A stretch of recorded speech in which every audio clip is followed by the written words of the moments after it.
En première place dans l'ordre de succession au trône britannique depuis 68, le prince Charles se rapproche du trône. Si Élisabeth II est le souverain régnant depuis le plus longtemps et la plus âgée actuellement en fonction, la famille pourrait être considérablement allégée lorsque le prince Charles deviendra roi, selon le commentateur royal, Richard Fitzwilliam.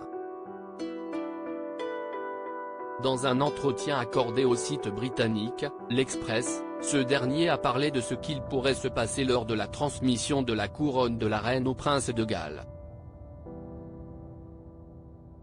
Il a notamment révélé que la vision du père des princes William et Harry d'une monarchie différente pourrait avoir un impact important sur de nombreuses organisations caritatives britanniques et du Commonwealth. L'expression famille royale allégée revient constamment, a commencé le commentateur royal.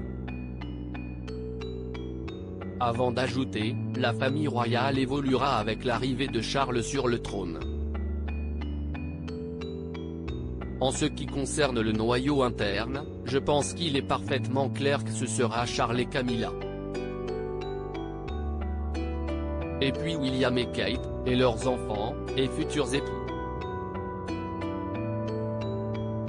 Très investie auprès de nombreuses œuvres caritatives, la princesse Anne serait alors peut-être moins appelée à aller à la rencontre du peuple. Richard Fitzwilliam a expliqué, la princesse Anne a maintenant 70 ans et elle fait un travail remarquable. Nul doute qu'elle voudra continuer. J'aurais pensé qu'il était dans l'intérêt de tous que les patronages royaux, le cas échéant, soient à peu près les mêmes qu'eux. Les gens devraient se rendre compte que les membres de la famille royale ont quelque 3000 patronages et font quelque 3500 engagements.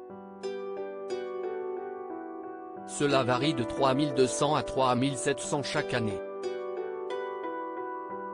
Un impact énorme pour les œuvres de charité si le prince Charles attend depuis de nombreuses années son arrivée au pouvoir, le commentateur royal craint hélas, que cela ne soit pas une bonne chose pour les œuvres caritatives qui dépendent parfois du soutien de la famille royale. Le fait est que si vous avez moins de membres de la famille royale, vous en aurez moins à travailler pour des œuvres caritatives.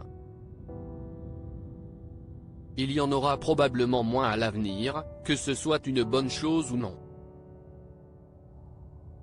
Richard Fitzwilliam a poursuivi en expliquant les avantages qu'une organisation caritative obtenait lorsqu'elle bénéficiait d'un patronage royal.